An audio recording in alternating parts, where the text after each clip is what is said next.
উজনিৰ পৰা নামনিলৈকে ব্ৰেকিং 24 আছামৰ প্ৰগ্ৰেম এংকৰ কৌশিক দেয়ে বুজ ললে বানাকান্তৰ চাওঁ আহকচোন বানাকান্তৰ দুখৰ বিননি। যি পোনপটীয়াকৈ মই উপস্থিত আছো ডিব্ৰুগড় জিলাৰ অন্তৰ্গত ঔফুলীয়া তিনকুলীয়া গাঁৱৰ একাংশ ৰাইজৰ লগতে ঔফুলীয়া চাহ বাগিচাৰ অসম চাহ মজদুৰ সংঘৰ প্ৰাথমিক গোটৰ সভাপতি জনসন কুজুৰ পোনপটীয়াকৈ আমাৰ লগত উপস্থিত আছে। পোনপটীয়াকৈ বানত ক্ষতিসাধন হোৱা একাংশ ৰাইজৰ বা একাংশ লোকৰ বিষয়ে পোনপটীয়াকৈ ঔফুলীয়া চাহ বাগিচাৰ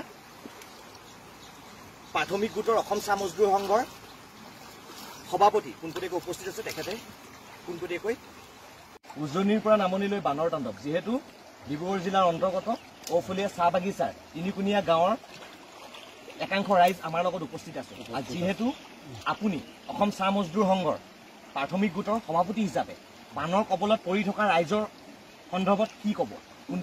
মই প্ৰাথমিক গোটৰ সভাপতি হৈ কিনে আজি 28 নম্বৰ তিনকুণীয়া গাঁৱৰ ৰাইজৰ সহযোগত আজি মই চাব পালোঁ যে আজি তিনকুণীয়া গাঁৱত যিটো ৰাইজ যিটো পৰিৱেশত আছে, কিন্তু আমি ভৱিষ্যত তেনেকৈ পৰিৱেশ দেখা নাছিলোঁ। আজি দেখিছোঁ ইমান বানপানীৰ মাজত তেওঁলোকে ইমান কষ্ট কৰি কিনে আজি ৰাস্তাত ওলাই থকা নিচিনা হৈছে। ইমান কষ্ট পাইছে আজি ৰাইজে, আমাৰ তিনিকুণীয়া গাঁৱৰ ৰাইজে ইমান কষ্টৰ ভুক্তভোগীৰ মাজত ইহঁতি আজি খোৱা বোৱা ইহঁতৰ বহুত প্ৰব্লেম। আমি কিছুমান যোগাৰ দিছোঁ, তেওঁ মানে আমি ইমানখিনি দিব পৰা নাই, যেনেকৈ ইহঁতি ঘৰত খোৱা বোৱা কৰা নিচিনা আমি একচুৱেলি দিব পৰা নাই। এইটো আমি দুখিত। কিন্তু আজি তিনিকুণীয়া গাঁৱৰ ঔফুলীয়া চাহ বাগিচাৰ তিনিকুণীয়া গাঁৱৰ যিটো পৰিৱেশ আজি দেখিবলৈ কিন্তু চকু পানী আমাৰ ওলাই গৈছে। ইমান ভয়ংকৰ বানপানী হৈছে, ঘৰ দুৱাৰ চব ডুবি গ'ল। কিন্তু আমি এতিয়ালৈকে বৰ্তমান আমি ইয়াতে প্ৰাথমিক গোট হৈ কিনে যি আমি ব্যৱস্থা কৰিব পাৰিছোঁ ইমানখিনি কৰিছোঁ, কিন্তু বেলেগ ফালৰ পৰা আমি এতিয়ালৈকে একো সহযোগ পোৱা নাই। আমি অলপ দুখিত। আমাক অলপ চাবলৈ কোনোবাই আহিব লাগে, দেখুৱাই দিব লাগিব যে আমি কি ধৰণৰ মানে আমি সা সুবিধা কৰি কিনে আজি জীয়াই থকা অৱস্থাত আমি থাকিব পাৰোঁ। মই অসম চাহ মজদুৰ সংঘৰ প্ৰাথমিক গোটৰ সভাপতি জনসন কুজুৰক ধন্যবাদ জ্ঞাপন কৰিছোঁ। আৰু আনহাতে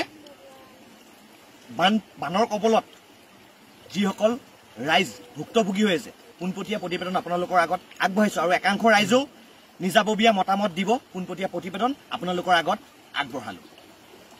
ঔফুলীয়া চাহ বাগিচাৰ বাগান কৰ্তৃপক্ষই বা ঔফুলীয়া চাহ বাগিচাই কিবা সহায় সাহায্য প্ৰদান কৰিছেনে নাই কৰা? যিহেতু ঔফুলীয়া চাহ বাগিচাৰ কৰ্তৃপক্ষৰ সেইটো দায়িত্ব সেইটো আপোনালোকে সা সুবিধা পাইছে নাই? ঔফুলীয়া চাহ বাগিচাৰ কৰ্তৃপক্ষৰ পৰা একো পোৱা নাই। বাগানে যি ধৰণে বাগানৰ কৰ্তৃপক্ষসকলে বাগানৰ চাহ শ্ৰমিকসকলৰ ওপৰত যি ধৰণে নিৰ্যাতন আগৰ পৰাও চলাই আহিছে, এতিয়াও চলাইছে, কিন্তু আপোনালোকক অকল পানীৰ ব্যৱস্থা কৰি দিছে, বেলেগ ব্যৱস্থা একো কৰা নাই।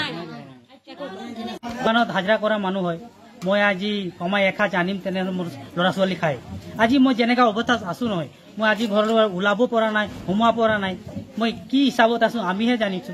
সা সুবিধা বাগান কৰ্তৃপক্ষৰ পৰা পাইছা নে নাই? ঔফুলীয়া চাহ বাগিচাৰ পৰা বাগানৰ পৰা আমি পানী পাইছো 2 গিলাচ, এইটো আমি বেয়া পোৱা নাই, কিন্তু বাকী আৰু বেলেগ একো পোৱা নাই। হয়, কৰ্তৃপক্ষই একো সহায় সাহায্য প্ৰদান কৰা নাই। পোৱা নাই। মই তোমাক ধন্যবাদ জ্ঞাপন কৰিছো।